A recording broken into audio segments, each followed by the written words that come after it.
어쨌든 이 책이 만들어지는 데 있어서 제가 지식을 썼다기보다는 그냥 제 마음으로 썼거든요.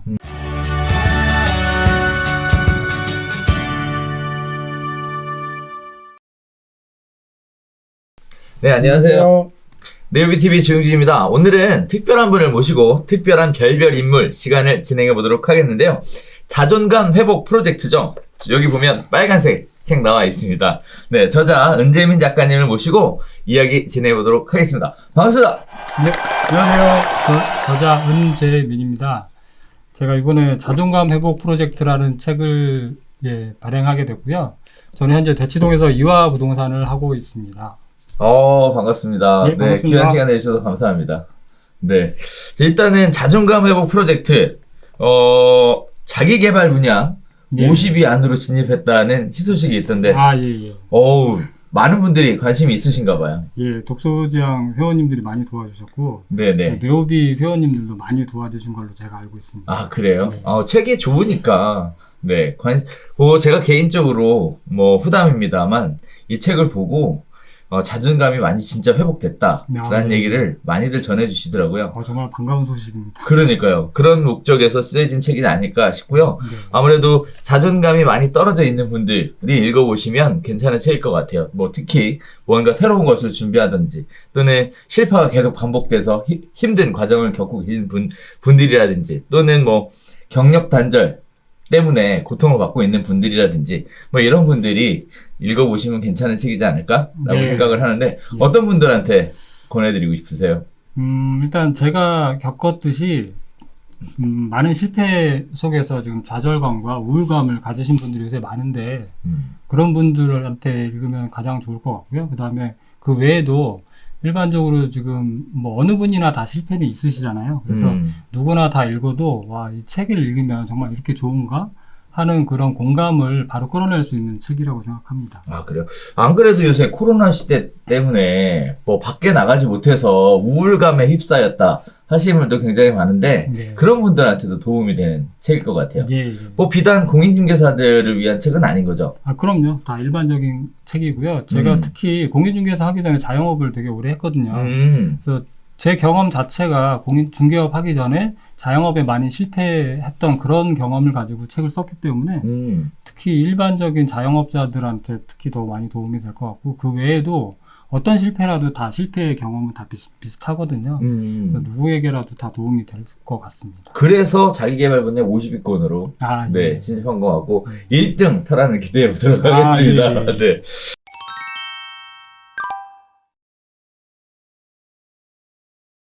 자, 일단 본격적인 이야기를 한번 나눠보겠는데 책의 제목이 자존감 회복 프로젝트예요. 책 제목을 이렇게 적은 이유가 있으실까요? 정하신 이유가? 제가 이제 책을 쓴 목적 자체가 제가 겪었던 실패들을 저는 이제 책을 읽으면서 하나하나 많이 치유를 받고 위안을 받고 치유를 해 나갔거든요. 근데 그런 면에 있어서 제가 이 책을 쓴 목적 자체가 좀 한 권만 읽어도 좀 빠르게 좀 위안을 받고 자존감을 회복할 수 있는 출발점이 될 수 있는 그런 책을 만들어 보고 싶었던 거고요. 그래서 책 제목 자체가 회복 프로젝트입니다. 본인의 실패를 경험 삼아 자존감을 회복할 수 있도록. 결국은 본인의 자존감 회복에 대한 얘기가 주를 이루겠네요. 맞습니다. 그리고 다른 분들도 나의 경험처럼 자존감이 회복됐으면 좋겠다. 라는 내용 같은데, 인문학에서 굉장히 중요하게 다루는 키워드 중에 하나가 자존감이잖아요. 나름대로 의미가 좀 있을 것 같습니다. 자, 자영업을 많이 해보셨다고 하셨는데, 일단 자영업 얘기부터 한번 해볼까요?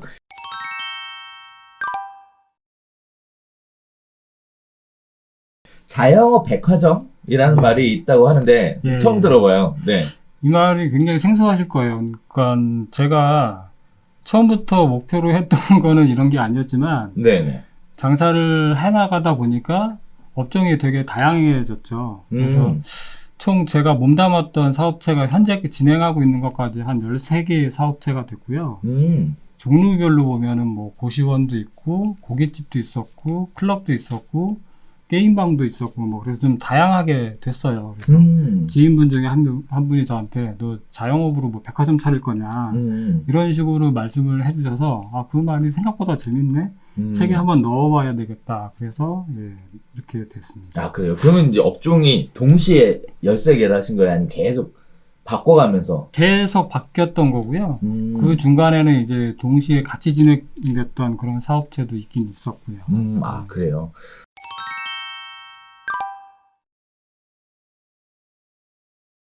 뭐, 나름대로 사업체마다 나름대로의 그 어떤 애환 같은 것도 있을 것 같은데, 네. 일단 장사별로, 네, 사업체별로 네. 특징이 좀 있을 것 같아요.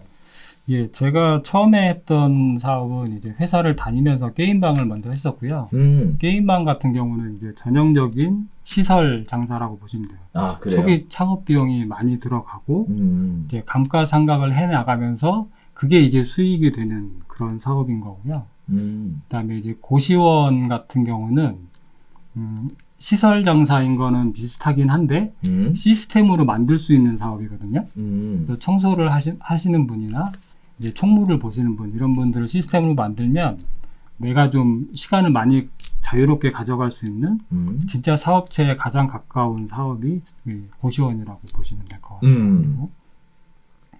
이제 고깃집 같은 경우는 이제 전형적인 요식업 업종이라고 보시면 되고, 뭐 입지라든가 권리금 이런 거를 적당히 해서 좋은 자리에 들어가는 게 굉장히 중요하고요.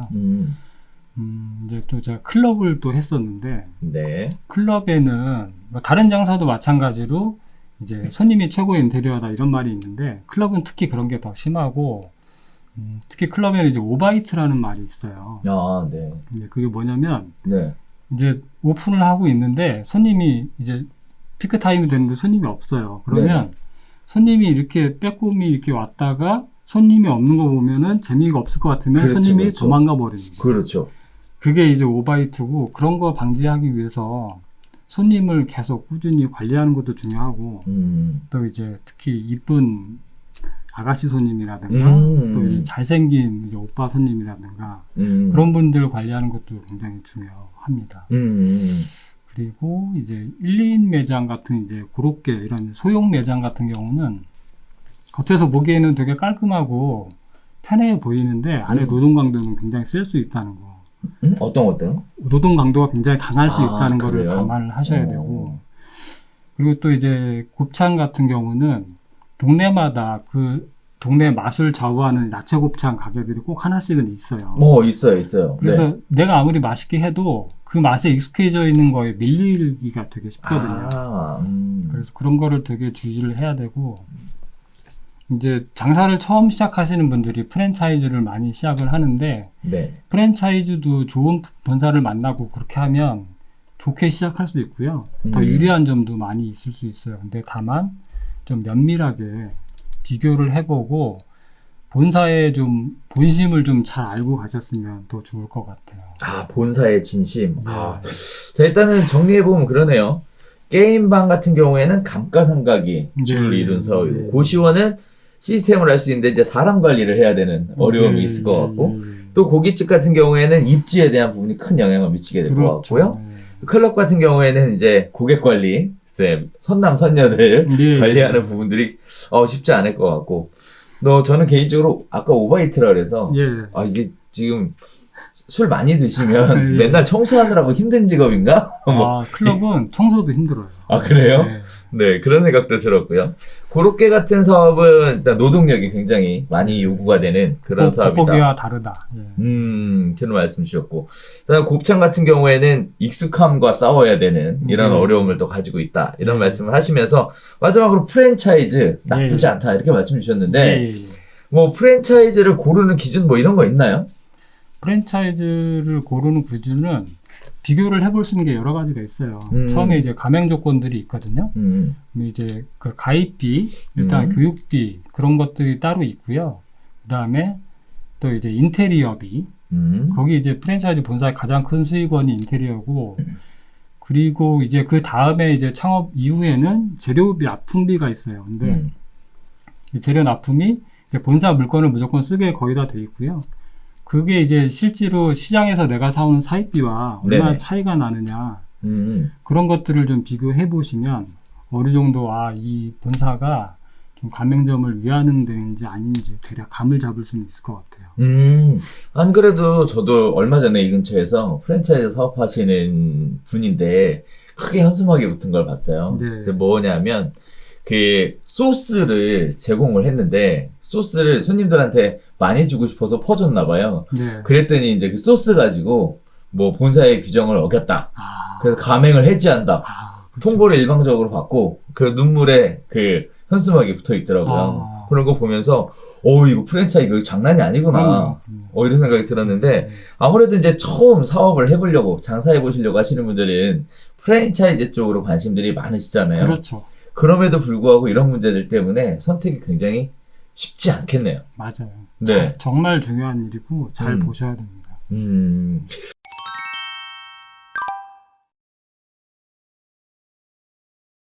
자, 한편으로는 또 진짜 돈 된다는 이야기가 있다 보니까 프랜차이즈도 엄청나게 많잖아요. 우후죽순으로 막 생기는데 예, 예. 뭐 이게 마치 한국의 치킨 게임이다 네. 이런 얘기들도 하는데 네. 무슨 얘기예요? 예, 제가 책에 이제 한국의 치킨 게임이라는 말을 넣어봤는데, 아, 그래요? 예, 치킨 게임이라는 게 이제 원래 미국에서 시작된 용어고요. 음, 되게 이제 치킨이라는 게 겁쟁이를 가리는 게임인데, 이제 그게 나중에는 이제 무모한 경쟁이라는 단어로 이제 많이 쓰이게 됐죠. 그래서 제가 요즘에 한국의 자영업자 분들이 이제 창업하고 이런 내몰리는 상황을 보니까 치킨 게임과 좀 비슷한 양상이 아니냐. 그런 생각을 해봤고요. 그리고 또 하나는 특히 이제 치킨 업계에서 정말 치킨 브랜드가 끊임없이 나오잖아요. 그렇죠, 맞아요. 그런 걸 보면서 이건 우리나라에 있는 치킨 게임이 아닌가 이런 생각을 좀 해봤어요. 그래서 장사를 하다 보면 이제 여러 가지 얘기를 듣잖아요. 그래서 장사를 잘하면 크게 돈을 벌 수 있는데 프랜차이즈 하나만 성공하면 재벌될 수 있다 이런 말들도 있거든요.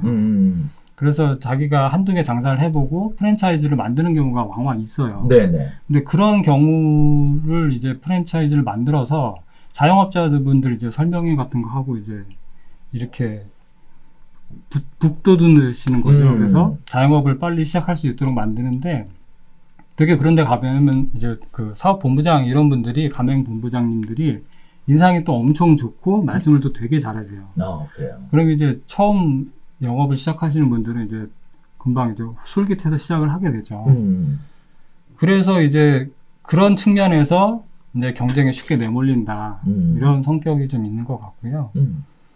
그리고 이제 자영업을 시작하시는데 프랜차이즈 선정할 때 되게 중요한 게 업종이 이렇게 막 이렇게 북돋아 하다 보니까 업종이 되게 유행이 짧은 그런 업종들이 있어요. 맞아요. 네. 어느 순간에 무슨 뭐 네. 찜닭집 쫙 펴졌다가 맞아요. 카스테라집 쫙 퍼졌다가 네. 뭐 장난 아니더라고요. 네. 그런데 그런 것들이 초보자들이 보기에는 잘 안 보이는 것 같아요. 저는 딱 보면 보이긴 보이는데 되게 안타까운데 그래서 그런 업종을 좀 프랜차이즈 본사도 중요하지만 업종도 되게 중요할 것 같다는 그런 생각을 해봤어요.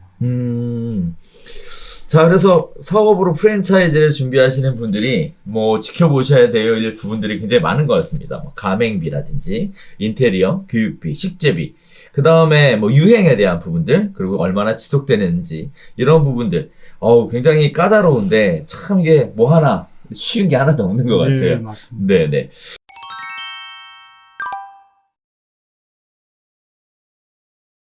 자, 그렇게 해서 결국은 이제 장사를 힘들게 해오셨어요. 그러다가 자존감이 바닥에 떨어졌을 때, 다시 얘기하면 사업이 굉장히 어려워졌을 때, 네. 그때 이제 책을 읽었다, 이렇게 네. 말씀을 하셨는데, 책을 읽게 된 계기가, 네, 또 다른 게 있나요? 제가 처음에는 이제 너무 우울감이 들다 보니까 잠을 잘 수가 없었어요. 불면증. 네, 예. 그리고 스트레스를 너무 심하니까 뭘 할 수가 없는 거죠. 그때 시작한 게 이제 만화책을 보기를 시작을 했어요. 만화책. 만화책도 좋죠. 네. 그 당시에는 이제 동네에 만화방들이 있거든요. 그래서 집에 볼 수 있는 만화책이 떨어지지 않도록 2, 3일에 한 번씩 계속 갔던 거죠. 그래서 스트레스를 이제 조금씩 견뎌내고 있었는데 어느 날 이제 누나가 보고 있던 책 중에 독서 천재가 된 홍대리라는 책을 보게 됐어요. 네. 책의 부제가 이제 어디서부터 꼬인 거야 이렇게 돼 있거든요. 딱 제 상황하고 너무 맞다고 생각을 했고 책이 또 재미있고 약간 되게 가볍게 읽을 수 있어요. 근데 네. 그 책을 읽으면 내가 지금 독서를 하고 싶다는 욕구가 막 샘솟거든요. 근데 이제 저는 그 당시에 되게 절실함도 있었고 그 책을 읽으면서 이참에 만화책 말고 그냥 책을 읽어봐야 되겠다. 그렇게 해서 독서의 길로 이제 들어서게 된 거죠. 만화책으로 시작했다. 네. 그러다가 독서로 넘어갔다. 예. 뭐 만화책도 독서니까. 예. 네. 어찌됐든 부담 없는 책으로 시작했다가 그렇죠. 이제 점차 깊이 있는 책으로 네. 발전했다. 이렇게도 이해가 될 것 같은데요.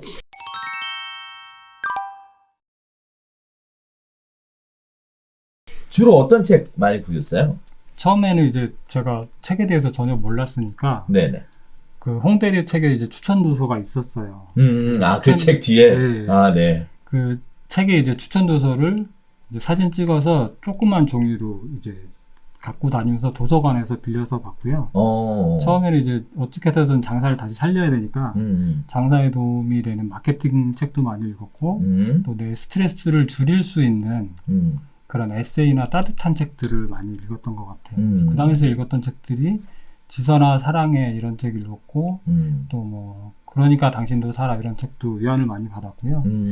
또 마케팅 책 중에 교수님이 좋아하시는 보랏빛 소가 온다 이런 책도 그 당시에 읽었습니다. 그랬군요.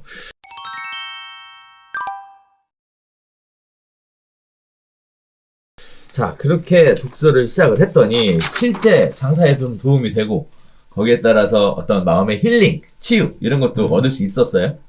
제가 그 책을 처음에 읽으면서 집중력이 좋은 편이 아니거든요. 그리고 마음도 절실함은 있지만 되게 우울감이 많았고 기복이 되게 심했어요. 그래서 처음부터 꾸준히 책을 많이 읽을 수는 없었고 근데 이제 그래도 마음을 다잡아 가면서 스트레스 감소를 위해서 계속 꾸준히 읽었고 근데 이제 그 책을 읽으면서 좋았던 거는 제가 이제 많이 힘든 걸 아니까 주변의 가족이나 친구들이 이렇게 얘기를 해요. 괜찮아, 잘 될 거야. 뭐 너는 이제 열심히 했으니까 잘 될 거야. 이렇게 얘기를 해주는데 솔직히 말해서 그런 말들은 하나도 도움이 안 됐어요. 마음은 알겠는데 난 내가 생각할 때 안 될 것 같은데 이런 마음이 더 컸던 거죠. 그런데 그 책을 읽으면서 이제 얘들은 실제적인 사례잖아요. 네네. 진짜 안 됐던 사람이 진짜 힘들고 자살까지 시도했던 그런 사람들이 나중에 잘 됐던 실제 사례들을 하나 두 개씩 계속 읽으면서 그런 것들이 저한테 이렇게 증거처럼 다가왔던 것 같아요. 이게 정말 가능한 일들이구나. 그래서 도움을 많이 받았던 것 같고요. 근데 마케팅에 관해서는 많이 노력은 했어요. 이제 보랏빛 소처럼 보랏빛 소가 되려고 튀는 뭐 그런 마케팅도 했고 그런데 기본적인 입지라든가 그런 기본적인 것들이 제가 잘 안 돼 있었기 때문에 그 마케팅은 어느 정도 효과는 있었지만 결국 장사를 이제 성공의 길로 가는 데는 역부족이지 않았나 그렇게 그런 결과가 되었어요. 여러 가지 책들이 도움이 됐는데 뭐 기본적인 현실의 한계들은 분명히 존재했다라는 말씀. 그리고 한편으로는 그런 책을 보면서 뭔가 새로운 것들을 시도해보고자 하는 의욕이 생겼다라는 부분들 이렇게 정리하면 될 것 같은데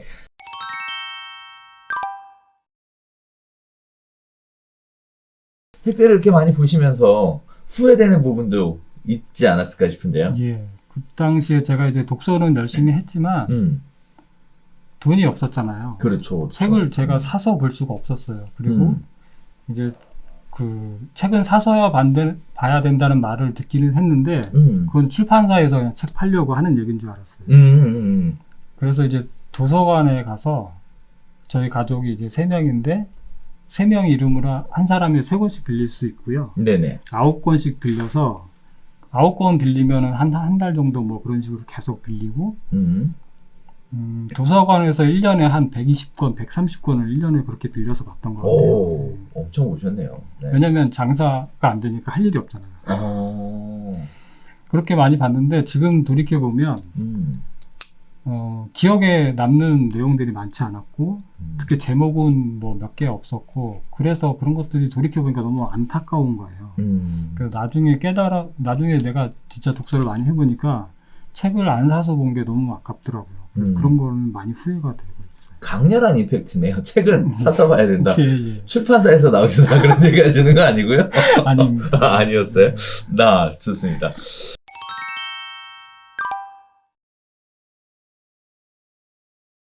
자, 다음에 또 작가님이 계속 얘기하시는 것 중에 하나가 현실 독서에 대한 얘기를 많이 하던데 예. 사실 저도 굉장히 중요한 부분이라고 봐요. 보통 책을 읽는 것에 대한 관심이 있지 읽고 나서 현실에 접목시키지 못하는 부분들이 굉장히 많다라는 걸 느꼈는데 예. 작가님이 현실 독서에 대한 내용들을 계속 언급하는 걸 보면서 이거는 좀 더 현실에 독서가 깊이 다가오는 예. 그런 주제가 아닐까 싶거든요. 자, 현실 독서 어떤 의미로 작가님은 이야기하셨나요? 일단은 제가 앞에서도 말씀드렸지만 네. 현실적으로 저한테 치유하는데 굉장히 큰 도움이 됐거든요.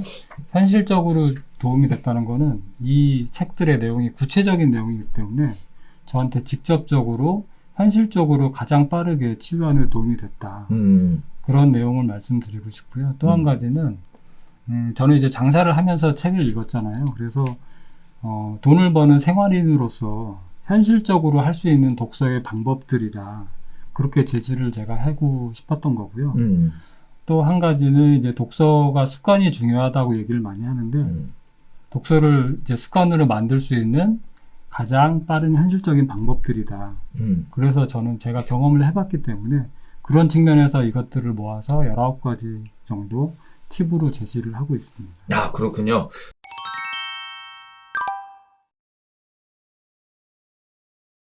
그러면 19가지 팁 말씀하셨으니까 예. 이참에 소개도 같이 주시죠. 예, 책에 이제 19가지로 얘기를 해놨는데 네. 그래서 간단하게 몇 개만 말씀을 드리면 음. 첫 번째는 아까도 말씀드렸다시피 책은 꼭 사서 봐야 된다. 사서 봐야 된다. 그거 얘기하고 싶고 저도 굉장히 중요하다고 봐요. 왜 그러냐면 네. 저도 책을 굉장히 많이 다독하는 네, 알고 있습니다. 네, 축에 속하는데 그 책들을 보면 항상 눈에 잘 보이는 곳에 꽂아놔요. 그러면서 지나가다가 책 앞에 서서 책의 제목만 쳐다봐도 아이디어 같은 것들을 얻을 수 있거든요. 그래서 그런 측면에서 네, 책들을 꼭 사서 네. 자꾸 눈에 띌 수 있게끔 이렇게 꽂아놓는 게 중요하다라고 저도 생각을 하고 예, 있습니다. 예. 네네. 또 어떤 게 있을까요? 그리고 또 한 가지는 이제 독서에 대한 목표를 세우고 그거에 대해 성취해가는 재미를 좀 많이 느꼈으면 좋을 것 같아요. 그리고 또 한 가지를 든다면 이제 저는 이제 집중력이 약한 편이고 초보 독서가 분들은 특히 더 그렇거든요. 그래서 금방 책을 읽다가 뭐 핸드폰 뭐 또 조금 하고 이럴 수가 있어요. 맞아요. 그래서 책을 저는 돌려서 봤어요. 한 권만 완독하지 않고 지금 마케팅 책을 보고 있다가 좀 지겹거든요. 그러면 지겨우면 옆에 있는 에세이 책을 또 집어서 봐요. 네네. 그럼 또 마음이 따뜻해지거든요. 아, 그래요? 네, 그런 식으로 책을 이렇게 돌려서 보면 독서 시간을 이제 길게 갖고 갈 수 있다. 그런 장점이 있고요. 또 한 가지는 장소를 옮겨가면서 책을 보는 거예요. 제가 이제 안방에서 책을 보다가 조금 지겨우면 이제 거실에 가서 본다든가 그리고 이제 장사를 하는 사람 입장에서 보면 이제 그 주방에서 책을 이렇게 읽고 있다가 좀 답답하고 지겨워요. 그러면 1번 테이블 가서 책도 보고 또 지겨우면 또 다른 테이블 가서 보고 또 아니면 집에서 책을 보다가 그 카페에 가서 좀 보고 또 지겨우면 도서관 가서 보고 이런 방법도 있을 것 같아요. 그렇군요. 네네. 그리고 또 제가 가장 이 책에서 중요하다고 생각하는 강조하는 부분이 새벽 독서인데 새벽 독서. 네. 어렵다. 말만 들어도 어렵다. 새벽. 네. 근데 이제 새벽이라는 게 특히 실패한 사람들 입장에서는 뭔가 다시 새로 시작하고 싶거든요. 맞아요. 네. 근데 새벽은 하루에 한 번밖에 없는 시간이고요. 매일 새로운 시간이에요. 그래서 특히 실패했거나 이런 분들이 새벽에 독서하면 되게 좋고요. 매일 새로운 기분을 느낄 수 있고 새벽 독서 제가 팁으로 얘기해 놓은 게 이제 당등을 켜는 게 아니라 스탠드 등만 책상만 붙일 수 있는 그런 등을 켜놓고 이제 독서를 하는 방법이에요. 졸리진 않나요? 그렇진 않고요. 저 같은 경우는 되게 절실함이 있었기 때문에 절실함. 약간 새벽 독서를 하면 되게 숭고한 기분이 들어요. 내가 이런 것도 할 수 있었나? 그리고 제가 자존감이 막 올라가고 내가 생각보다는 괜찮은 사람이구나. 이런 생각을 이렇게 머릿속에 이렇게 가슴속에 각인이 됩니다. 참 의미 있는 말씀들 많이 해주셨는데 예. 일단은 성취감을 느낀다. 굉장히 클 것 같아요. 예. 성취감이 뭔가 대단하고 큰 것에서 예. 느끼는 성취감도 의미가 있겠지만 예. 책 한 권을 마지막 페이지까지 딱 끝냈을 때 그 성취감 예. 이것도 소소하게나마 큽니다. 크죠. 네. 문제는 또 자주 있잖아요, 이런 성취감이. 예. 네. 그래서 크게 영향을 미칠 것 같고요. 저 또 하나는 독서 시간을 길게 만들어가는 팁에 대한 것들도 굉장히 유효하다고 봐요. 그래서 돌려가면서 책들을 바꿔가면서 이렇게 읽는 방법들도 굉장히 좋다고 생각을 하고요. 또 장소를 옮겨가면서 새로운 분위기를 만들어가면서 책을 읽는 것도 현실 독서의 의미가 충분히 살아날 것 같습니다. 네. 저 개인적으로는 지하철에서 책 보는 거 되게 좋아하거든요. 굉장히 좋습니다. 2호선은 또 특징이 한 바퀴 삥 돌잖아요. 예. 그래서 딱 앉아서 한 바퀴 돌 때까지 쭉 보는 거예요. 와, 정말요? 네, 근데 참 희한하죠. 보통 이게 시끄럽잖아요. 네. 근데 지하철에 앉아서 책을 피면 네. 아무 얘기도 안 들리고 아무것도 안 보이더라고요. 몰입을 잘 하시는 겁니다. 그런 거예요. 네. 그러더라고요. 그래서 저는 뭔가 중요한 일이 생기고 뭔가 중요한 걸 봐야 할 때 그때 꼭 지하철을 이용합니다. 저 서울도시철도공사 계신 분들께 죄송하다 말씀드리면서 지하철을 이렇게 사용하는 방법도 있다라는 거 안내해드리면서 분위기를 바꿔가면서 책을 보는 것도 굉장히 좋은 방법이다라는 말씀드리고 오늘 또 사실은 유튜브 채널 안에 보니까 유퀴즈라는 프로그램이 있어요. 유재석 씨 나오는 프로그램이 자주 있는데 봅니다. 보세요. 네, 거기 보니까 그 어떤 변호사님이 나오셨어요. 새벽 4시에. 네, 봤습니다. 보셨어요? 네. 일어나서 사는, 네. 그 라이프 스타일에 대한 이야기를 하시는데, 참, 해보고는 싶은데, 네. 넘기 어려운 산이 아직까지 저에게는 있는 것 같습니다. 그게 되게 조심해야 되는 게, 저도 이제 6시에 일어나는 것까지는 되게 쉬웠는데, 네. 어느 날 이제 저자 특강을 들었는데, 저자분이 유근용 저자님인데, 네. 5시 반에 일어나시는 거예요. 난 따라잡아야 되겠다. 5시 반에 일어나는데, 그것 때문에 제 생활 리듬이 깨져가지고, 몇 달을 좀 고생을 했었어요. 그렇죠. 네. 그러다가 4시까지 땡겨졌어요? 5시 반인 거예요? 지금 현재는 5시 반이 저한테는 최선인 것 같아요. 5시 반? 네. 그것도 대단하시네요. 네. 5시 반에 일어나서 그럼 책은 얼마나 보시는 거예요? 그때그때 달라요. 그냥 저는 되게 재밌게 보는 게 되게 중요하다고 생각하는데, 보통은 이제 만약에 휴일 같은 경우는 이제 출근 준비를 안 하니까 그냥 책을 쭉 보는데, 한 1시간, 2시간 정도는 새벽 독서를 하는 것 같아요. 집중이 굉장히 잘 될 것 같네요. 최근에 많이 들은 거죠. 그렇군요. 자, 그리고 제독을 한다. 네, 의미 있는 얘기죠. 책을 보다 보면 미처 깨닫지 못했던 부분들을 계속 깨달을 수가 있었던 부분들이 있는데, 이런 부분들이 굉장히 의미 있는 내용인 것 같습니다.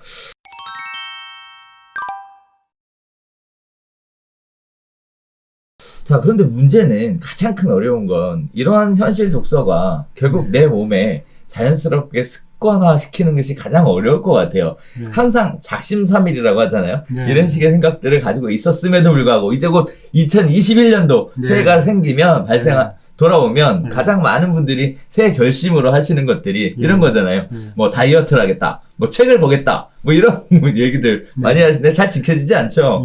자, 이런 부분들을 습관화시켜서 정말 내 것으로 만들려면 어떠한 방법들이 있을까요? 개인적인 노하우 있으세요? 저는 이제 그 주변에서 질문들을 많이 받는데 네. 가장 많은 질문이 독서 습관화죠. 그 운동도 마찬가지인데 운동도 이따가 잠깐 말씀을 드릴 건데 일단은 환경이 굉장히 중요하다고 생각을 하고요. 그 환경적인 측면에서 그래서 저는 독서 모임을 꼭 추천을 드리고 싶고요. 그래서 독서만 한정해서 이제 습관화를 얘기한다면 저는 3가지 요건을 들고 싶고요. 하나는 이제 절실함이고요. 또 하나는 재미. 그리고 또 하나는 이제 방금 말씀드린 독서 모임인데요. 이 중에서 절실함하고 독서 모임은 본인의 노력에 따라서 만들 수 있거든요. 노력으로 만들 수 있다. 어떻게 보면 좀 뭐 팁을 달라고 했는데 좀 진부하지 않냐 이렇게 생각하실 수도 있는데 독서 모임은 정말 나가기만 하면 되거든요.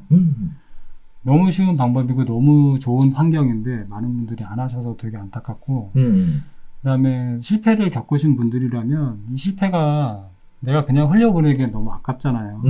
이 실패를 내가 다시 행복으로 바꾸고 성공으로 바꾸기 위해서 절실함을 조금 더 힘을 냈으면 좋겠고요.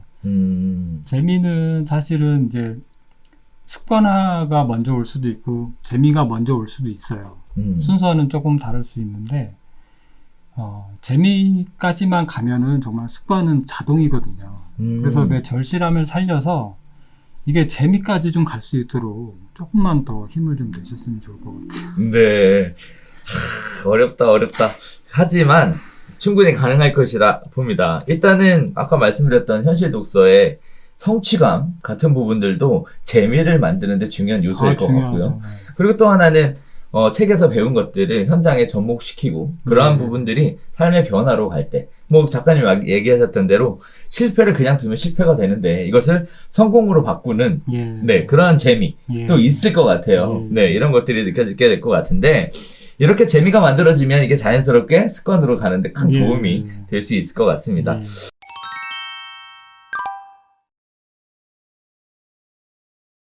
그러함에도 불구하고 작심삼일이라고 하잖아요. 한계가 좀 느껴질 것 같은데, 네, 독서의 임계점 뭐 이런 것들이 있다 이런 말씀을 하셨는데 어떤 내용인가요? 제가 독서를 해보고 어떤 책에서 읽은 이론 같은 게 아니고, 어쨌든 저는 이제 독서 임계점을 크게 4단계 정도로 그냥 생각을 하는데요. 하나는 습관이 될 수 있는 임계점. 그리고 또 하나는 이제 재미를 느끼는 임계점. 이 두 가지는 앞뒤 순서는 좀 바뀔 수 있는 부분이고요. 네. 또 한 가지는 세 번째는 저는 책의 내용들이 이제 자꾸 연결이 되는 단계가 느껴지더라고요. 그래서 제가 이제 요거까지 통과를 했고요. 책을 읽으면서 이 책에서는 이렇게 얘기했는데 비교하고 분석하게 되고 그런 제 생각과 자꾸 연결을 시키게 되는 그런 임계점을 넘어섰다고 생각을 하고요. 그다음에 또 한 가지는 이제 제가 앞으로 목표로 하고 있는데 이제 머리가 트이는 임계점이 또 있지 않을까. 그 소프트뱅크의 손정희 회장님처럼 또 그런 분들 한 수천 권을 읽었을 때 머리가 정말 트이는 천재가 되는 임계점이 언젠간 다가오지 않을까. 그런 기대를 합니다. 아, 그렇군요. 자, 독서에도 4가지 임계점이 있다고 말씀을 주셨어요. 일단 습관, 그리고 재미에 대한 말씀 주셨고요. 그 다음에 책의 내용이 연결되는 부분, 그리고 머리가 트이는 단계까지 말씀을 주셨는데, 뭐 궁극적으로 이제 마지막 단계가 되면 득도하는 거죠? 예. 득도.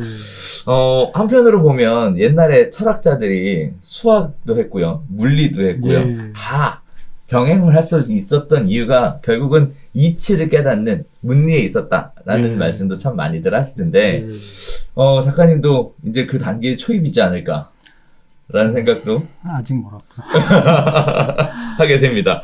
자, 곧 이렇게 하시다 보면 될 것 같아요. 벌써 연결이라는 단계까지 가셨으니까 장르를 초월한다 라는 얘기거든요. 뭐 쉽게 얘기하면 문학책을 보다가 철학에 대한 것도 느끼게 되는 거고, 그 다음에 마케팅에 대한 것도 느끼는 거고, 자기 개발에 대한 것도 느끼는 거고, 여러 가지 영역들이 이제 파괴가 돼서 결국 이제 하나의 이치 안에서 돌아가는 이런 깨달음의 경지까지 가는 준비들을 하고 계시는 것 같은데, 아무튼 기다려 보겠습니다.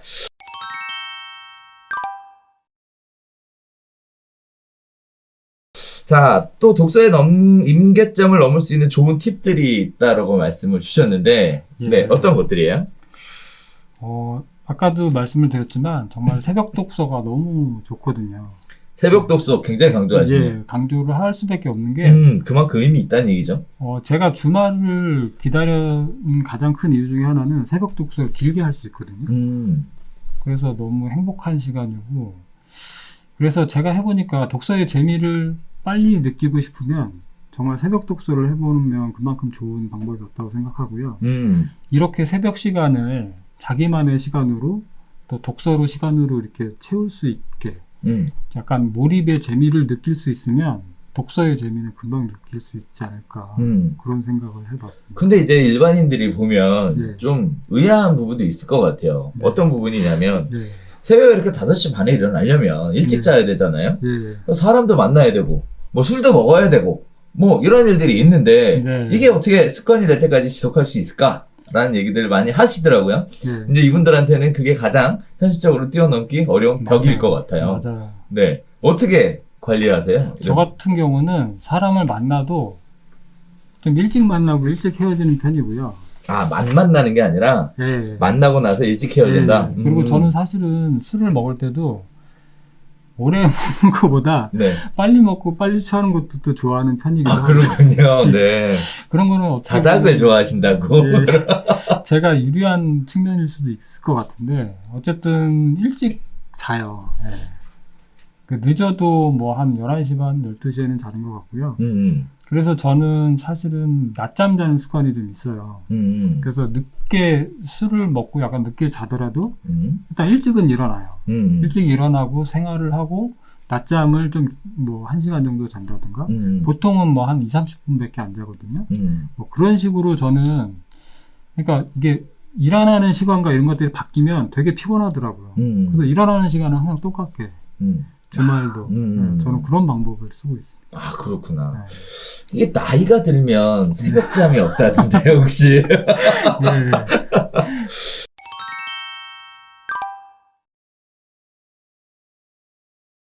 자, 독서로 인해서 본인에게 가장 큰 변화가 있었다라고 한다면 어떤 것이 있을까요?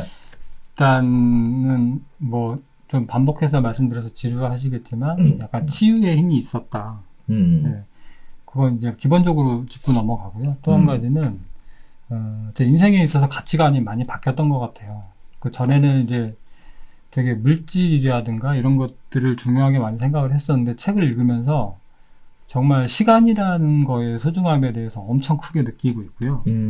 또 한 가지는 저 자신에 대해서 많이 생각을 하게 되고 내가 좋아하는 거에 대해서 생각하고 내가 잘하는 거에 대해서 생각을 많이 했고요. 그래서 시간이 너무 소중하기 때문에 내가 잘하고 좋아하는 것만 해도 시간이 너무 짧다. 이런 생각을 많이 갖게 됐고요. 또 한 가지는 전에는 이제 물질이 되게 중요했는데 책을 읽다 보니까 내 생각이 되게 중요한 거예요.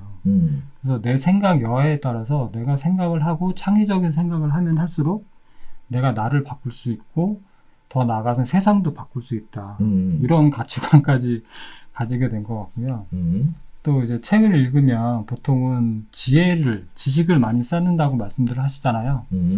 그런데 거기에 한 발짝 더 크게 보면 내가 기존에는 생각할 수 없었던 것들을 많이 생각을 할 수 있게 돼요. 그래서 책은 돕기다라는 책도 있듯이 정말 고정관념을 깨고 내가 못 봤던 세상의 많은 부분들을 보게 되면서 정말 세상에는 정말 무궁무진한 가능성이 있구나. 그런 약간 좀 이상한 흐름으로 가는데 그런 가치관의 변화가 많이 있었던 것 같아요.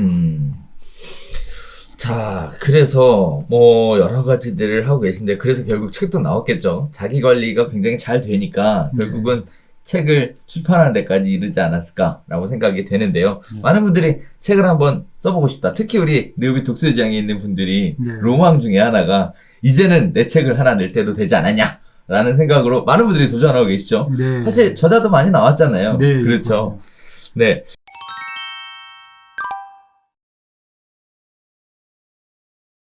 독서도 하고 운동도 하고 자기 관리도 철저하게 하시는 어떤 이런 팁 같은 거 있으면 소개 부탁드리겠습니다.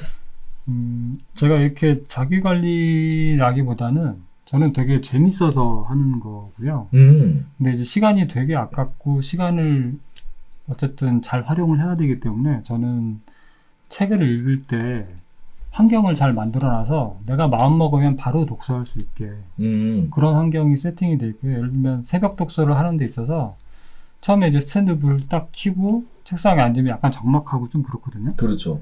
그러면 이제 공기도 핸드폰에 무겁잖아요. 네, 그렇죠. 약간 처음에 시작하기가 좀 쉽지가 않아요. 그러면 이제 핸드폰에 음악을 듣는 어플들이 있어요.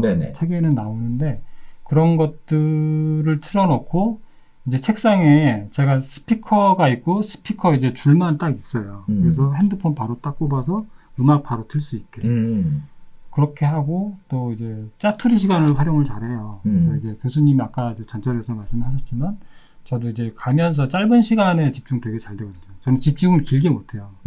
짧은 시간에 그렇게 하고 딱 집중해서 뭐 그런 것도 저한테 잘 맞는 것 같고 또 운동도 마찬가지예요. 그 집에 저는 이제 실내 사이클이 있거든요. 그래서 일어나자마자 운동을 하거나 일어나자마자 책을 읽거나 둘 중에 하나예요. 그래서 운동을 할 때는 또 이제 이어폰 딱 꽂고 핸드폰에 제가 평소에 보고 싶은 드라마나 영화 딱 바로 틀면서 올라가. 아, 책만 보는 게 아니라 드라마도 보고 영화도 보시는군요. 드라마 저 엄청 많이 봐요. 아, 그렇군요. 네. 그래서 지루하지 않게 운동하고 가장 효율적으로 운동하고 운동하러 뭐 걸어가는데도 몇십 분 걸리고 이런 시간이 저는 너무 아까워가지고 운동도 집에서 그렇게 많이 하는 편입니다. 아, 그래요? 뭐, 말씀하셨던 내용들이 책에도 하나씩 하나씩 소개가 되어 있을 것 같은데, 보면 도움이 좀 되겠죠? 새벽 네. 독서를 꿈꾸시는 분들에게도 네. 큰 도움이 될 것 같은데요. 자, 그래서 뭐 얘기를 보면 바인더도 쓰시고, 네, 자기 관리를 위해서 굉장히 투자도 많이 하시고, 그리고 운동도 하시고, 꾸준하게. 네. 네, 그리고 뭐 책만 보는 게 아니라, 깜짝 놀랐습니다. 영화도 보고, 네, 유튜브도 보시고, 드라마도 본다는 얘기에 깜짝 놀랐는데, 자, 아무튼 그런 부분들이 뭐 나를 힐링하고 치유하는 데 있어서 도움이 된다면, 필요한 일이겠죠. 어떻게 뭐, 항상 똑같은 거 편식만 하면서, 네, 살 수 있겠어요? 자, 이런 부분들이 책에 구체적으로 소개가 되어 있다고 하니까 한번, 참고하셔서 읽어보시면 좋을 것 같습니다.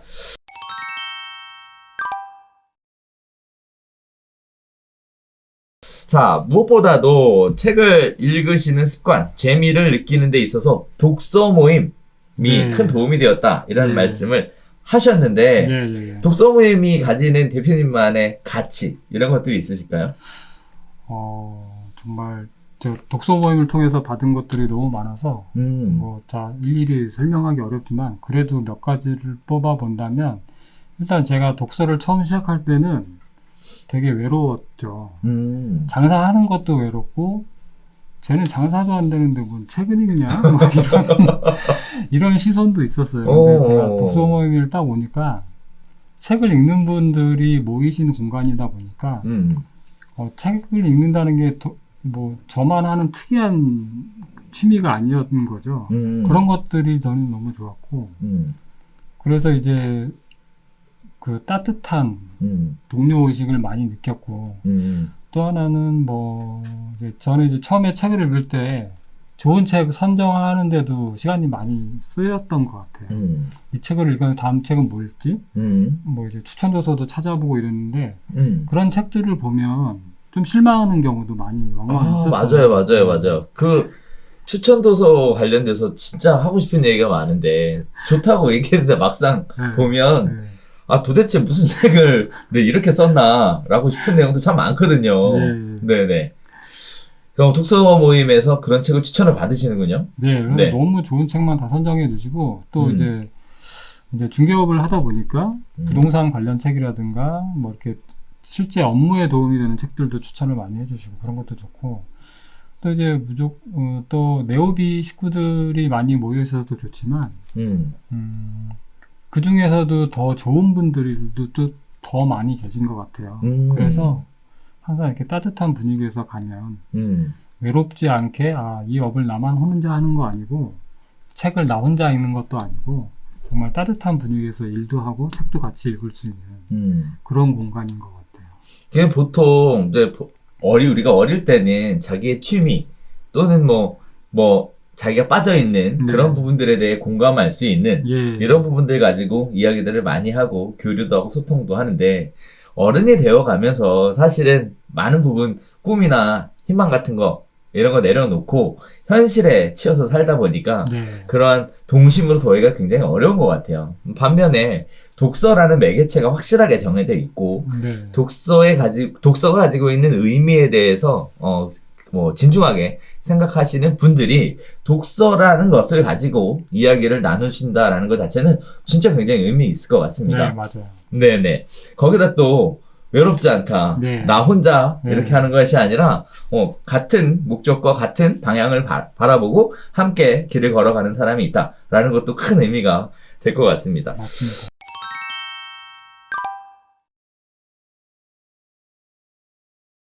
자, 그렇게 해서 만들어진 게 사실 네오비 독서지향인데 네오비 독서지향 처음부터 활동 시작하셨나요? 저는 한 2017년 4월경에 처음 나갔던 것 같고요. 아, 그래요? 독서지향은 2015년? 네, 2015년 3월에 출범을 했고요. 독서지향 소개 좀 한번 해주시죠. 대표님이 느끼시는? 독서지향은 지금 현재 회원분들은 단톡방에 110명 정도 계시고요. 지금은 이제 많이 알려져서 들어오시고자 하시는 분들이 많아요. 그래서 네. 자격 요건이 사실은 있어요. 네. 실은 이제 회장님의 추천이나 네. 독서 모임 조장님의 추천이 있어야 되고, 또 독서 회원들의 3분의 2 이상의 동의가 있어야 들어올 수 있거든요. 어렵다. 원래는 그런데 네. 내후비 수료를 하셨거나 네네. 현재 수강하시고 있는 분들은 그런 자격 요건 없이 특혜에 입학할 수 있어요. 아, 특혜 입학 좋네요. 네, 제 백이군요. 네, 맞습니다. 네. 사실 저도 그런 생각을 많이 했어요. 독서지향이라는 것을 처음에 만들어야 되겠다라고 생각했을 때 가장 근본적인 이유에 대해서 물어본다면 많은 분들이 이제 혼자서 살잖아요. 그렇다 보니까 지쳐요. 네, 삶에 치이고 현실에 치이고 하다 보니까 자꾸 지치고 실패하고 좌절하고 하는 이런 별로 좋지 않은 감정들을 많이 가지고 가는데 이것들을 우리 함께 라는 모토를 가지고 힐링하고 치유하는 이런 쪽의 것들, 궁극적으로는 자기 스스로에게 동기부여를 하는 부분들에 대해서 의미가 굉장히 크다라고 보고 네. 사실 독서지향이라는 걸 만들어 진행을 해왔는데 벌써 5년이나 됐네요. 네. 네. 이제 6년 차네 벌써. 2015년 3월이면. 좋은 말씀 6년입니다. 어마어마하네요. 네. 그래서 이제 시작을 했는데 대표님 같이 독서지향을 통해서 뭐 작은 꿈이나마 책을 써보는 꿈을 이루시는 분들도 뭐 굉장히 보면 뿌듯하고 또 대표님처럼 자존감이라는 중요한 키워드 네. 이런 키워드에서 해답을 찾아가시는 분들 이런 분들 이야기를 들어도 제가 오히려 더 힐링이 되는 것 같습니다. 네, 일단 웃는 모습 보니까 너무 좋습니다. 제가 옛날엔 되게 어두운 사람이었죠, 교수님? 옛날에는 안 웃었죠. 네. 뭐랄까, 겉으로 웃는 미소 뒤에 뭔가 좀 어두운 그림자가 있다고나 할까? 네. 이런 느낌이었는데, 지금은 굉장히 좋아지셔서, 네. 대표님 뵙는 동안 저도 위안받고 힐링 받는 것 같습니다. 자, 이렇게 해서 독서지향 모임을 계속 활동을 해 오셨는데, 독서지향 모임이 앞으로도 계속 발전을 하려면, 네. 나름대로 여러 가지 준비들도 좀 있어야 될 것 같고 지금의 그 따뜻한 분위기가 계속 이어지게끔 서로의 노력이 필요할 것 같습니다. 네. 자, 아무튼 네오비 독서지향을 통해서 이렇게 많은 훌륭하신 분들이 배출되고 있다고 하니까 정말 뿌듯하다는 생각이 드는데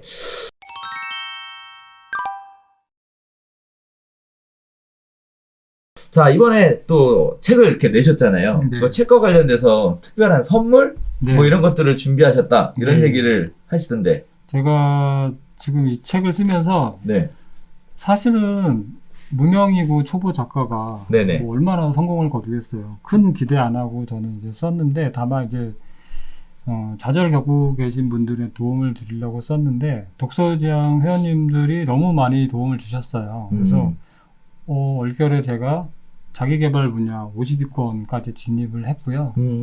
그래서 대표님들이 너무 응원을 많이 주시고 해서 너무 고마워서 선물을 드리려고 준비를 하고 있고요. 아, 그래요? 네, 그 중에서도 이제 독서지향 회원님들 중에 이제 그 블로그나 유튜브 또는 카페, 그다음에 온라인 서점 뭐 한두 줄이라도 제 책을 읽으시고 후기를 달아주시는 분들에게 선물을 다 드리려고 하고 있고요.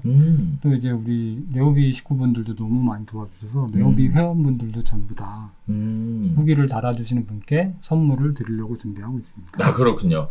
자, 일단은 자존감 회복 프로젝트 멋있습니다. 네. 자, 이러한 책 꼭 사서 보시고 전 개인적으로 솔직히 이런 말씀 하나 드리고 싶어요. 이 책을 처음 이게 진심인데 본심이 나오는 거지. 이걸 딱 봤는데 제가 어떤 느낌이었냐면 대한민국의 공인중개사라면 한번 읽어봤으면 좋겠다. 저는 개인적으로 그런 생각이 굉장히 강하게 들었습니다. 창업을 준비하시는 데 있어서 굉장히 낮아져 있는 자존감에 대한 회복도 꼭 필요하다라고 느꼈었고요. 그 다음에 또 중개업을 하다 보니까 막상 해보니까 쉽지 않죠.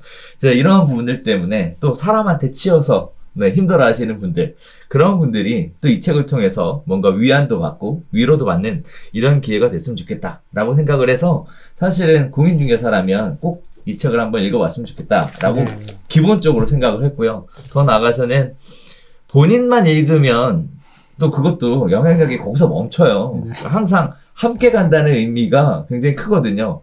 이런 책들을 자제분들이나 또는 배우자분들에게 선물해서 같이 읽어보시는 것도 가족 독서라는 측면에서 굉장히 의미 있는 시간이 될 거라고 생각을 합니다. 그래서 꼭 한번 읽어보셨으면 하는 진짜 강한 추천을 드리고 싶은 책인데 제가 이렇게까지 말씀드린 책이 없어요. 네. 없는데 진짜 괜찮은 것 같습니다. 여기도 목차를 보시면 굉장히 의미 있는 내용들이 잘 목차로 잡혀져 있어요. 그래서 여기 보면 성공이 만들어낸 신기루, 돈만 잘 벌면 되잖아, 7.7패와 7.8기 사이, 독서라는 기적, 나를 일으켜 세운 현실 독서, 실패가 스승이다. 이런 총 6가지 테마를 가지고 이렇게 책이 만들어져 있는데요. 꼭 한번 읽어보시고 도움이 되셨으면 좋겠습니다. 사실 누군가의 어떤 뭐랄까요? 지식, 경험, 노하우, 어떤 이런 것들을 취득하기에 있어서 가장 합리적이고 가성비가 좋은 방법이 책을 사서 보는 거잖아요. 책값 얼마 되지도 않습니다. 네. 그리고 충분히 이 정도의 가치는 챙겨가실 수 있을 것으로 보여지니까 꼭 한번 읽어보셨으면 좋겠고, 그리고 또 꼭 읽어보셨다면 우리 네오비 회원 대표님들께는 이거 후기 좀 남겨주세요. 그래야 도움이 되니까, 우리 글 쓰는 거 많이 훈련이 됐잖아요. 그래서 간단하게나마 후기를 남겨주시면 그런 부분들도 우리 작가님한테 큰 도움이 될 것 같습니다. 여러분들의 선배이기도 하고 후배이기도 하신 우리 은재민 대표님이 힘들게 오랜 기간 고민해서 쓴 책입니다. 자, 이러한 책들을 같이 한번 읽어보시고 공감도 같이 하시고 그리고 응원도 같이 해주시는 따뜻한 네오비 회원님들 되셨으면 좋겠습니다.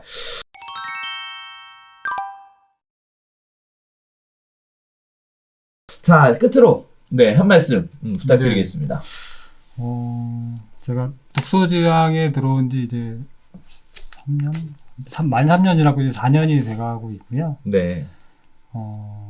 제가 그 독서 모임에서도 받은 게 많고 또 책에서도 되게 위안을 받은 게 많이 있었잖아요. 그래서 제가 이 책을 쓴 가장 큰 이유는 제가 오랜 시간 걸려서 읽었던 책들에서 많은 위안을 받았었는데 한 권만 읽어도 좀 압축해서 빨리 좀 위안을 받고 치유의 효과를 가질 수 있는 그런 책을 만들어 보고 싶었고요.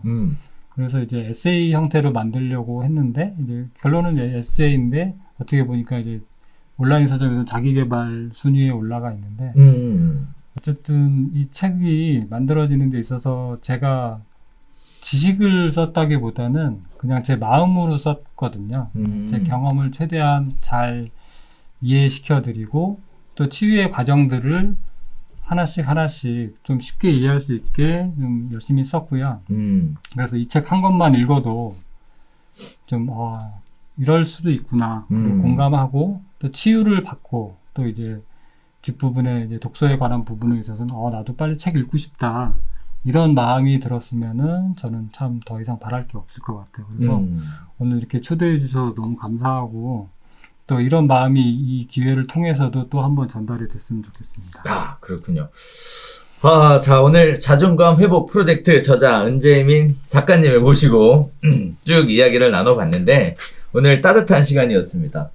네. 그리고 좋습니다. 네. 제가 너무 따뜻한 시간이었습니다. 너무 좋고요. 아무쪼록 책 내셨으니 잘 되셨으면 좋겠고 2편, 3편 계속 기대해봐도 되겠습니까? 예, 알겠습니다. 알겠습니다. 네, 그러면 앞으로 더 좋은 내용들을 가지고 찾아뵙도록 하겠고요. 자, 저희가 오늘 특별히 만들어드린 별별 인물 시간에 자존감 회복 프로젝트 진행을 한번 해봤는데 시청자 여러분들에게도 도움이 좀 되셨으면 좋겠습니다. 자, 저희가 준비한 내용은 여기서 인사드리도록 하겠고요. 다음에 또 다시 새로운 분 모시고 진행하도록 하겠습니다. 자, 2020년 연말 마무리 잘 하시고 코로나 때문에 다들 위기 상황에 굉장히 스트레스 받아 하시면서 우울감에 빠지시는 분들 많이 계시다는 이 소식들이 매스컴에 어렵지 않게 찾아볼 수 있는 것 같습니다. 이런 시대에 자존감도 회복하시는 기회가 되셨으면 좋겠고요. 아무쪼록 이제 남은 며칠 잘 따뜻하게 무탈하게 보내시고 2021년에는 새롭고 희망찬 새해가 되게끔 간절히 기원 한번 해보도록 하겠습니다. 더 나아가서는 2021년 새로운 목표도 설정을 한번 해보시면 좋겠는데 그 목표 안에 꼭 독서에 대한 부분도 들어갔으면 좋겠습니다. 자, 저희가 오늘 준비한 내용 여기서 인사드리겠고요. 저희는 다음에 다시 찾아뵙도록 하겠습니다. 감사합니다. 감사합니다.